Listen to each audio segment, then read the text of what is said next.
امام بخاری رحمہ اللہ تعالی اپنی زندگی کے آخری سالوں میں ایران ہی شفٹ ہو گئے تھے، نیشاپور میں۔ نیشاپور ہی وہ علاقہ ہے جہاں پہ امام مسلم رہتے تھے۔ 250 ہجری 250 ہجری میں امام بخاری وہاں پہ چلے گئے تھے۔ وہیں پہ امام مسلم ان کے حلقہ ارادت میں شامل ہو گئے اسٹوڈنٹ کے طور پہ۔ اس وقت تک ظاہر امام بخاری لکھ چکے تھے، تو یہ بخاری لکھایا کرتے تھے اپنے اسٹوڈنٹس کو۔ اب اللہ کی طرف سے تقدیر غالب آئی کہ وہاں پہ ایک اور بڑے محدث تھے، امام محمد بن یحییٰ الذغلی، المتوفى 253 ہجری 253 ہجری میں فوت ہوئے۔ وہ امام بخاری المتوفى 256 ہجری اور امام مسلم المتوفى 261 ہجری کے مشترکہ استاد تھے۔ انہوں نے ہی سرنی ارینج کی جب امام بخاری آئے کہ ان کو ویلکم کہا جائے۔ اس وقت یہ ہوتا تھا جب محدث آتے تھے لوگ ان سے حدیثیں سنتے تھے، جس طرح آج کل کو بڑا سنگر آتا ہے تو پوری پبلک اکٹھی ہوتی ہے۔ اچھا، اور امام زولی نے اپنے شاگردوں کو سختی سے منع کیا کہ آپ نے امام بخاری سے خلق قرآن کا مسئلہ نہیں ڈسکس کرنا۔ اچھا، یہ جو میں واقعہ کو بتا رہا ہوں یہ تمام اسماء و رجال کی کتابوں میں تواتر سے نقل ہوا ہے۔ اسماء و رجال کے حوالے سے بھی لوگ پوچھتے رہتے ہیں، یعنی جو حدیث کے راوی ہیں ان کے حالات زندگی، اس علم کو جو ڈیوائس کیا گیا اسماء و رجال، رجال رجل مرد کو کہتے ہیں اسماء ان کے نام۔ اس میں امام ابن حجر اسقلانی کی کتاب ہے التہذیب التہذیب، ابن حجر اسقلانی المتوفى 852 ہجری، اور ان سے بھی پہلے امام ذہبی المتوفى 748 ہجری، ان کی کتاب ہے سیر اعلام النبلاء۔ ان دونوں میں یہ واقعہ موجود ہے جو میں واقعہ آپ کو بیان کر رہا ہوں۔ اب اللہ کرنا یہ ہوا کہ اب ظاہر شرارتی لوگ موجود ہوتے ہیں، جس طرح یہاں کے لوگ جدید کا مسئلہ چھیڑ ہی لیتے ہیں، ٹھیک ہے۔ انہوں نے وہ انگلش میں محاورہ بھی ہے، forbidden fruits are always sweet, منع کیے گئے پھل ہمیشہ میٹھے ہوتے ہیں۔ خلق قرآن کا مسئلہ کسی نے پوچھ لیا کہ بتائیں کہ قرآن مخلوق ہے یا غیر مخلوق؟ تو امام بخاری نے کہا کہ اللہ کا کلام جو ہے وہ غیر مخلوق ہے، چونکہ کلام متکلم کی صفت ہوتا ہے تو قرآن اللہ کی صفت ہے، تو یہ ظاہر غیر مخلوق ہے۔ اب یہاں تک تو اتفاق ہے سب کا۔ اس کے آگے دو اسکول آف تھاٹ تھے۔ ایک اسکول آف تھاٹ یہ تھا، یہ جو ہمارے ہاتھ میں مصحف ہے نا، اور یہ پیجز کے اوپر جو لکھی ہوئی انک ہے اور یہ جو الفاظ ہے، یہ جو کہ کاتب لکھتا ہے لہٰذا یہ تو مخلوق ہے اور یہ لاجیکل بھی ہے، یہ میرے ہاتھ کی کریشن ہے، یا پرنٹنگ پریس میں کچھ آتا ہے تو اس کی کریشن ہے۔ قرآن کے جو الفاظ لکھے گئے، یہ لکھے ہوئے الفاظ یہ ہے تو مخلوق ہے، وہ کہ ظاہر انک سے لکھے گئے، لیکن جو چیز لکھی گئی ہے وہ خود غیر مخلوق ہے۔ اب یہاں پہ آگے اختلاف ہے۔ لاجیکل بات تو یہ ہے کہ یہ جو مصحف ہے ہمارے ہاتھ کے اندر، یہ انسان نے اس کو لکھا ہے، تو یہ ہے تو غیر مخلوق چیز لکھی گئی ہے، لیکن یہ لکھنے کے بعد تو ابھی مخلوق کی فارم ہے نا، تبھی تو ڈسٹرائے بھی ہو جاتی ہے۔ اگر یہ غیر مخلوق ہو تو یہ ڈسٹرائے نہ ہو سکے۔ اب یہ قرآن کو اگر کوئی معذلہ توہین کرتا ہے یا کوئی پرانے اوراق جس طرح حضرت عثمان نے جلوا دیے تھے، صحیح بخاری میں آتا ہے، تو وہ تو پھر اگر غیر مخلوق اس کو مانے تو پھر تو جلنا ہی نہیں چاہیے تھا۔ تو امام بخاری سے انہوں نے کہا کہ یہ بتائیں، یہ یعنی وہ اتھل والی گل تھی۔ انہوں نے کہا کہ یہ ظاہر امام بخاری نے اپنا موقف تو بیان کرنا تھا۔ انہوں نے کہا کہ یہ تو مخلوق ہے۔ انہوں نے کہا کہ امام بخاری نے مخلوق کہتا ہے، جی اے دیکھ لو، اے گمراہ بندہ۔ اب وہ پورا مجمع ظاہر ہے امام بخاری کے خلاف ہو گیا، حتیٰ کہ ان کو وہ شہر، حالانکہ وہ اس نیت سے گئے تھے کہ میں باقی زندگی وہیں پہ گزارنی ہے۔ اب وہ ان کے استاد صاحب بھی آ گئے، انہوں نے جناب اناؤنسمنٹ کرا دی۔ انہوں نے کہا اب وہ کیوں یہ کر رہے تھے، وہ امام بن حنبل کے شاگرد تھے، المتوفى 241 ہجری۔ چونکہ امام بن حنبل نے مارے کھائی ہوئی تھی خلق قرآن کے مسئلے میں، خلیفہ عباسی معتصم باللہ کی۔ اب جو بندہ قربانیاں دیتا ہے نا، تو اس کے ساتھ جو لوگ وابستہ ہوتے ہیں نا، ان کی عقیدت بھی آخری درجے کی ہوتی ہے۔ وہ کوئی غلط بات بھی کرے نا تو وہ اس کو بھی آن کرتے کہتے ہیں اتنی ان کی قربانیاں دین کے لیے، جیسے کہتے ہیں نا، جس ہم جب کوئی مسلم کی غلطی ہائلائٹ کرتے ہیں ہم کہتے ہیں نہیں بندہ ایماندار ہے، ہم کہتے ہیں یار ایماندار ہے، مان لیا ہے، ہم سٹامپ پیپر پہ لکھ کے دیتے ہیں ہم ایماندار مانتے ہیں، لیکن مطلب حکومت میں یہ کمزوریاں آ رہی ہے، تو وہ وہاں پہ بھی نا وہ نہیں کی خدمات ہے تو ان کو غلط کہہ رہے ہیں وہ بھی بننا ہے، یا انہوں نے نہیں کہا چونکہ اس مسئلے میں غلوف کیا تو ان کے نام پہ غلط چیز منسوخ کر دی جائے۔ انہوں نے کہا جی بھائی جی گل یہ ہے کہ بھائی جو بندہ بھی امام بخاری کے اس عقیدے پہ آنا، تو امام زولی نے کہا کہ میری مجلس سے وہ اٹھ جائے۔ تو سب سے پہلے امام مسلم اٹھے، امام بخاری تو خیر اٹھ ہی گئے اور نکل گئے، یعنی انہوں نے یہ کہا کہ میں ایگری نہیں کرتا ہوں۔ یہ ایٹیٹیوڈ تھا امام زولی کا۔ اور دوسری طرف امام زولی کا نام اگر ہم آپ کو بتائیں تو آپ کو پتا ہے ان کو کوئی جانتا بھی نہیں ہے۔ ایون اگر آپ ویکیپیڈیا میں بھی جا کے لکھیں نا امام بخاری امام مسلم، تو آپ کو سینکڑوں صفحے ملیں گے۔ اس بندے کا آپ نام بھی لکھیں نا تو اس بندے کے نام کے ساتھ بھی آپ کو کچھ نہیں ملے گا۔ یہ میں آپ کو بتا رہا ہوں کہ کوئی شخص اگر اختلاف رائے کرتا ہے تو کسی کی خدمات کو ختم نہیں کر سکتا دنیا سے۔ اب جب انہوں نے یہ ان کے ساتھ ایکٹیویٹی پرفارم کی اور امام بخاری کی للائیت دیکھیں، 43 احادیث صحیح بخاری میں امام زولی سے انہوں نے لی ہیں اس کے باوجود، لیکن امام مسلم نے کہا میں نے زولی سے کوئی حدیث نہیں لینی۔ اور پھر ساتھ انصاف کیا انہوں نے. امام بخاری سے کہا کہ آپ میرے استاد ہیں, وہ بھی میرے استاد ہیں, میرا انصاف یہ کہ میں نے زوری سے تو کوئی حدیث نہیں لینی, آپ سے بھی کوئی نہیں ہوگا, تاکہ بیلنس ہو جائے. لیکن امام بخاری کی لڑائیت دیکھیں, انہوں نے اپنے اسی استاد سے 43 احادیث صحیح بخاری میں لی ہیں, اگرچہ کہ اس استاد کی وجہ سے امام بخاری کو زندگی میں پھر سکون نہیں ملا. یہاں سے بخارا گئے تو پھر وہاں پہ بھی پہنچ گئے وہ لوگ, انہوں نے کہا کہ یہ تو گمراہ ہو گیا ہے, اور جس طرف جاتے تھے نا وہ کہتے تھے آپ نے ہمارے شہر میں نہیں آنا, آپ تو بدعقیدہ ہو چکے ہیں. حتیٰ کہ امام بخاری نے پھر دعا کی کہ اللہ اگر میری زندگی میں آپ کوئی خیر باقی نہیں ہے تو مجھے آپ تو دنیا سے اٹھا لے. حالانکہ بخاری مسلم میں حدیث ہے کہ کوئی موت کی دعا نہ کرے, وہ موت کی دعا اس طرح کی کہ موت مانگنا حرام ہے, لیکن اس طرح کی کوئی دعا کرتا ہے نا کہ اللہ آپ کوئی خیر باقی نہیں ہے تو مجھے عزت کے ساتھ موت دے دے, یہ بالکل جائز ہے. تو اپنی زندگی میں انہوں نے برا وقت دیکھا ہے, اپنے آخری, یعنی جو پنجابی کے اندر خیر چنگی نہیں رہی, لیکن سب دنیا آج بخاری بخاری کرتی ہے. زہری کو کوئی جانتا بھی نہیں ہے.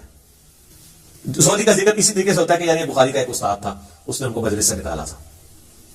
بال اس شر میں سے خیر یہ نکلا کہ امام مسلم نے انڈیپینڈنٹ سند سے نبی علیہ السلام سے احادیث لی, ورنہ انہوں نے اکثر احادیث بخاری سے لے لینی تھی. جیسے کہ امام بخاری کے شاگرد ہیں امام ابن خزیمہ, اس کے بعد ان کے آگے سے شاگرد ہے امام ابن حبان. اب ابن خزیمہ اگر حدیثیں لے کے آتے ہیں تو بخاری سے لے کے آتے ہیں, تو آپ کو مسلم شریف میں کئی حدیثیں امام بخاری سے ملنی تھی. پھر تو لوگوں نے کہا تھا کہ تو چین تو وہی ہے, بتانے والا تو بیچ میں امام بخاری ہے. لیکن آج یہ ہے کہ الحمدللہ امام مسلم کی اپنی سند نبی علیہ السلام تک جاتی ہے الگ سے, جس میں بخاری نہیں آتے, اور بخاری کی الگ سے جاتی ہے جس میں امام مسلم تو ظاہر نہیں آئیں گے, وہ اسٹوڈنٹ ہے. اس کے باوجود آلموسٹ 50% احادیث دونوں میں کامن ہے. 1906 1906 احادیث بخاری مسلم میں کامن ہے. جو الگ سے عرب سکالر نے کتاب لکھی ہے اللؤلؤ والمرجان, جو قرآن میں ہے نا 2 موتی ہیں, تو انہوں نے کہا ایک موتی بخاری ایک مسلم, وہ ایک جگہ جمع کر دی انہوں نے, اردو میں بھی اس کی ٹرانسلیشن ہو کے آ چکی ہے. اور ویسے اگر آپ کنٹینیوس نمبرنگ دیکھیں تو بخاری میں 7563 احادیث ہیں اور مسلم میں بھی 7563 ہے. یہ انہوں نے آنر کیا, دونوں کی نمبرنگ اس طرح جسٹ یہ برابر ہے. اور اس میں تکرار اگر نکال دینا جو ریپیٹیشن ہے تو بخاری میں آلموسٹ 4000 ہے, مسلم میں بھی 4000 ہے, تو 4000 ہے, دونوں میں کامن آلموسٹ 1906. 50% احادیث آلموسٹ کامن ہے. تو قرآن میں بھی آیا نا معاملے کے لیے 2 گواہوں کی ضرورت ہے, تو اللہ تعالیٰ نے 2 گواہ دے دیا انڈیپینڈنٹ سورس ہے. یہ اس شر میں سے خیر نکلا, اللہ کی خفیہ تدبیر تھی, یہ ہونا تھا. بہرحال اس سے کئی چیزیں آپ کو پتہ چلی کہ امام بخاری کتنے اعلیٰ اخلاق کے مالک تھے کہ اسی استاد سے حدیثیں لی. امام مسلم کتنی احتیاط کرنے والے تھے کہ انہوں نے کہا میں نے اگر ایک استاد سے اختلاف کیا, دوسرے سے ایک مسئلے میں اختلاف ہوا ہے نا, انہوں نے اس استاد کو 0 سے ملٹیپلائی نہیں کیا. عزت اسی کی عزت کی وجہ سے بخاری سے بھی حدیثیں نہیں لی, یہ نہیں کہا کہ گناہ کہہ دیا. اعلیٰ ظرفی کا مظاہرہ کیا امام بخاری نے, امام مسلم نے بھی. اور الحمدللہ آج ہمارے پاس دونوں ذخیرے احادیث موجود ہیں, اور اللہ تعالیٰ کی یہ نعمت ہے. آپ دیکھ لیں, نہ یہ صحابہ ہیں, نہ یہ تابعین ہیں, یہ نہ تبع تابعین ہیں. امام بخاری امام مسلم تبع تابعین میں سے آتے ہیں. لیکن اللہ نے عزت شہرت ایسی دی ہے کہ دنیا کا ہر مسلمان, ایٹ لیسٹ سنی مسلمان, دنیا میں 80% زیادہ سنی ہے, ایون شیعہ بھی جانتے ہیں کہ یہ کتاب ہے. قرآن کے بعد افضل ترین 2 کتابیں بخاری اور مسلم ہیں. اور یہ چیز ہے کہ آپ اپنی لیگیسی چھوڑ سکتے ہیں, آپ سے عادی نہیں بھی ہیں, اگر آپ دین کے لیے تڑپ شو کرتے ہیں اللہ تعالیٰ آپ کو اٹھا سکتا ہے. اور آج دیکھیں ان کا نام زندہ ہے. اس واقعے کی کلیریفیکیشن اس لیے بھی ضروری میں سمجھتا تھا, اس لیے میں نے سوال انٹرٹین کیا. یہ سوال مختلف فارم میں ہمارے پاس آیا. عموماً حنفیوں کی طرف سے یہ سوال کیا جاتا ہے کہ جب ہم ان کو کہتے ہیں کہ ہماری اہل سنت کی مین سٹریم کی 6 کتابوں میں, جن میں 2 صحیح ہیں نا بخاری اور مسلم, اور باقی 4 سنن اربع, جن میں 80% صحیح حدیث ہیں اور 20% ضعیف ہیں, کچھ موضوع بھی ہیں, تو یہ آلموسٹ ملا کے 27,000 کے قریب احادیث بنتی ہیں اسناد کے اعتبار سے. ویسے تو آپ کریں گے تو 6-7 ہزار ہی بنے گی ساروں کی, اگر اسکروٹنی کر لیں گے, اس سے زیادہ نہیں بنتی, کیونکہ جو بخاری میں آ رہی ہے, مسلم میں بھی ہے, ابو داؤد میں بھی ہے, ترمذی میں بھی ہے, ابن ماجہ میں ہے. کسی ایک حدیث میں بھی امام بخاری, امام مسلم ہو, امام ترمذی ہو, ابو داؤد ہو, نسائی ہو, ابن ماجہ ہو, انہوں نے امام حنیفہ سے کوئی حدیث نہیں لی ہے. یہ کہتے ہیں نا امام حنیفہ ان سے بھی پہلے تھے, تو بخاری میں امام مالک کی حدیثیں ہیں, احمد بن حنبل کی ہیں, تو ان کی کیوں نہیں ہے؟ اس لیے کہ محدثین کے ہاں امام حنیفہ رحمہ اللہ کو حدیث کی فیلڈ میں ضعیف مانا جاتا تھا, فقیہ وہ بہت بڑے تھے. یہ ان کا کوئی عیب نہیں ہے, ایک فیلڈ میں ہو سکتا ہے بندہ اوپر ہو, دوسرے میں نیچے ہو. مسئلہ 197 میرا ریکارڈڈ ہے. تو وہ کہتے ہیں جی پھر تو اگر یہ بھول مانا جائے تو امام مسلم بھی تو بخاری کے شاگرد ہیں, انہوں نے بھی تو کوئی نہیں نہ لی. یہ ڈاکٹر طلب قادری صاحب نا ایک ویڈیو میں کہہ رہے تھے, تو وہ نہیں لی, اس کے پیچھے تو یہ ریزن ہے کہ انہوں نے اس وجہ سے نہیں لی ہے. یہ نہیں ہے کہ وہ امام بخاری کو گمراہ سمجھتے تھے یا امام بخاری کو ضعیف سمجھتے تھے, ایسا تو نہیں تھا. اچھا پھر انہوں نے خود اس میں تھوڑا سا اس حوالے سے بھی کلیئر کیا کہ جی وہ اصل میں امام بخاری کا موقف یہ ہے کہ جس کا عقیدہ جو ہے نا وہ یہ ہے نا کہ ایمان کم اور زیادہ نہیں ہوتا, تو امام بخاری اس عقیدے کو غلط سمجھتے تھے. احادیث کی روشنی سے بھی ظاہر ہے یہ غلط ہے, ایمان کم زیادہ ہوتا ہے, تو اس لیے امام بخاری ان کے عقیدے کو صحیح نہیں سمجھتے تھے امام حنیفہ کے, اس لیے ان سے حدیث نہیں لی ہے، یہ اب ان کو بات پتہ ہے، انہوں نے بیان بھی کی، اور ساتھ اینالوجی یہ بنائی کہ امام بخاری سے بھی تو مسلم نے بھی تو کوئی نہ لی، اور پیچھے یہ ریزن تھی. یہ دونوں ریزنوں میں زمین آسمان کا فرق ہے. وہاں پہ وہ عقیدے کی کو غلط سمجھتے ہوئے، اور یہاں دو استادوں کے اختلاف میں پارٹی نہ بنتے ہوئے انہوں نے یہ کیا ہے. یہ دو چیزوں کو مکس نہیں کرنا چاہیے.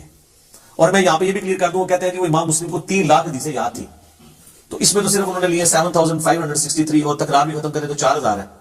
تکرار ختم کر کے کنٹینیوس نمبرنگ کو توڑ کے فواد عبد الباقی نے ایک دوسری نمبرنگ بھی کی ہے جس میں 3033 حدیثیں ہیں.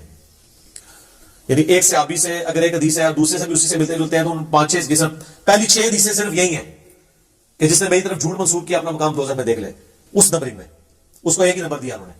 حضرت علی سے بھی ہے، حضرت ابو ہریرہ سے بھی، حضرت انس بن مالک سے بھی، حضرت مغیرہ بن شعبہ سے بھی، حضرت جابر بن عبداللہ سے بھی، حضرت جو ہے وہ عبداللہ بن عباس سے بھی. لیکن کنٹینیوس نمبرنگ میں یہ 6 نمبر چلے گئے. ڈس کنٹینیوس میں جو فواد عبد الباقی نے کی ہے وہ انہوں نے اس کو ایک ہی نمبر دیا. اس وجہ سے وہ نمبرنگ کا اختلاف. اسلام 360 میں ہم نے بہرحال کنٹینیوس نمبرنگ ڈلوا دی ہوئی ہے بہت پہلے، میں نے کہا کہ تاکہ آسانی ہو جائے. اور میں ضمن بتا دوں بخاری شریف کے جو چیپٹرز مسنگ تھے نا وہ بھی ڈال دیے انہوں نے. آپ چیک کر سکتے ہیں. اب رمضان آنے والا ہے نا تو آپ نے جا کے بخاری شریف میں نے بتایا تھا 692 نمبر حدیث کی ہیڈنگ میں امام بخاری نے لکھا ہے کہ سیدہ عائشہ کا غلام تھا زکوان جو مصحف ہاتھ میں پکڑ کے انہیں قیام اللیل کرواتا تھا، اور اس کی پوری سند جو ہے وہ سنن کبریٰ البیہقی میں اور مصنف عبد الرزاق میں ہے. تو پہلے جب میں بتاتا تھا اسلام 360 میں 692 کی ہیڈنگ میں جائیں گے، ہیڈنگ میں غائب تھا، وہ ہیڈنگ انہوں نے ڈالی نہیں تھی، وہ اب ٹائپ کر کے ڈلوا دیا انہوں نے. یہ مسئلہ حل ہو گیا. میری زاہد بھائی سے پچھلے ویک بات ہوئی تھی، میں نے ان کو کہا یہ مسئلہ بنا ہے تو کہتے ہیں میں نے کروا دیا ہوا ہے، کیونکہ لوگ اس کو نیگیٹولی دیکھ رہے تھے کہ انہوں نے بخاری میں سے چیزیں نکال دی ہیں. تو میں نے کہا وہ کسی درجے تک ٹھیک ہی دیکھ رہے تھے، آپ نے کیوں نکالی ہے اس طرح؟ اگرچہ آپ نے وہ کہتے ہیں میں تو ہیڈنگ سمجھ رہا تھا کیونکہ اس کی نمبرنگ نہیں تھی، لیکن میں نے کہا امام بخاری کا فارم ہو تو آپ نے بتانا. تو یہ کہتے ہیں 3 لاکھ حدیثیں، وہ 3 لاکھ اسناد ہے. یار قرآن کی آیات آلموسٹ 6500 ہے، 6666 نہیں ہے سر، وہ بھی کہانی ہے نا. تو حدیثیں کیسے 3 لاکھ 6 لاکھ ہو سکتی ہیں نبی علیہ السلام کی زندگی میں؟ آپ کی عمر نو تھی کہ آپ نے 6 لاکھ حدیثیں بیان کرنی تھی؟ ٹوٹل احادیث جو ہے نا نبی علیہ السلام کی 10,000 سے زیادہ نہیں ہے. ساری کتابوں کی بھی جمع کر لیں. ویسے تو آپ کہیں گے 27,000 تو ادھر پڑھی ہوئی ہے اور مشکات کی بھی 6,000 ڈال لیں، تو مشکات میں اسی میں سے ہی ہے نا. اگر یہ حدیث ہے کہ میری طرف جھوٹ منسوخ کیا تو اپنا مقام دوزخ میں دیکھ لو، تو یہ بخاری میں بھی ہے، مسلم میں بھی ہے، ابو داؤد میں بھی ہے، ترمذی میں بھی ہے، نسائی میں بھی ہے، ابن ماجہ میں بھی ہے، اور مشکات میں بھی ہے. مشکات تو خیر اسی کے نوٹس ہیں. 7 جگہ پہ ایک حدیث ہے تو اس کو 7 دفعہ تو نہیں گنا جائے گا، 1 دفعہ. اور اس ایک حدیث کے بھی امام بخاری کے ایک طرق لے کے آئے بخاری میں، اور ہر ایک کو علیحدہ نمبر دیا گیا. بعد میں امام بخاری مسلم نے تو نمبرنگ نہیں کی تھی، نمبرنگ تو بھی 40-50 سال پہلے ہوئی ہے سٹینڈرڈائز، تاکہ آسانی کے ساتھ ڈھونڈا جا سکے. تو اب وہ آپ یہ کہیں گے کہ جناب یہ 7 حدیثیں ہوگی، ایک ہے. اس کو آپ یوں سمجھیں کہ ایک صحابی نے نبی علیہ السلام سے حدیث سنی، اس نے 10 تابعین کو سکھائی. حدیث 1 اسناد 10، ہر تابعی نے 10 نمبر تابعین کو سنائی. ایک حدیث 100 اسناد. اور امام بخاری امام مسلم تو آ رہے ہیں تبا تابعین میں، وہاں پہنچنے میں ایک حدیث کی 1000 اسناد ہے. اگر ایک صحابی بھی ہو اور اگر کئی صحابہ ہوں تو لاکھوں میں اسناد جائیں گی. انما الاعمال بالنیات کی 700 اسناد ہے. حدیث ایک ہے. کہتے ہیں جو لکھاں حدیث سنتے ہیں انہوں نے نا تھوڑی جی اجڑیاں نہیں لیں وہ ساڑیاں سر وہ ہے ہی نہیں سنتے. اچھا دیکھیں جو چیز سامنے موجود ہے اس کو تو نہیں ماننا، جو انہوں نے نہیں لی وہ ماننی. اور تسی لے ہی نہیں مانتے پہ ہو تو جو انہوں نے نہیں لی ہوئی ہے وہ تو آپ نے ماننی نہیں تھی. ٹھیک ہے، تو یہ اسناد ہے میرے بھائی، یہ کوئی اس طریقے سے حدیثیں نہیں ہیں، سندیں ان کی طرق ہیں اتنے زیادہ. حدیثیں 10,000 سے زیادہ نہیں بنتی آلموسٹ، بہت کھینچ تان کر لیں. ورنہ اگر آپ سے کو کہہ 3 لاکھ مسلم کو یاد تھی، عام نمبر کو 6 لاکھ یاد تھی، اور سارے ملینز میں بنتی ہے. اس کی ٹائم کی کیلکولیشن کریں گے کس وقت نبی علیہ السلام یہ حدیثیں بیان کرتے تھے. قرآن تو آپ کے آخری وقت تک نازل ہوتا ہے، قرآن ہی بیان کرتے رہے، حدیثیں کس وقت بیان کی ہیں. اس کے لیے تو میں نے بتایا عمر نو چاہیے. یہ بہت بڑی میتھ ہوگی جو میں دعویٰ کر رہا ہوں، میرا نہیں ہے، ابن اسقلانی نے، بڑے بڑے محدثین نے اس کو ایسے ٹاپک بنا کے لوگوں کو بتایا کہ لوگ دھوکے میں مبتلا نہ ہو کہ اس طریقے سے نہیں ہے جس طریقے سے لوگ سمجھتے ہیں. تو یہ ایک واقعہ تھا. میں نے اس کے ساتھ کچھ جو کو ریلیٹڈ چیزیں تھیں جو اکثر سوالات لوگ کر رہے ہوتے ہیں، میں ساتھ ساتھ جو میرے دماغ میں آتا ہے میں بیان کر دیتا ہوں کہ کوئی چیز اس میں سے اسکپ نہ ہو جائے. ٹھیک ہو گیا.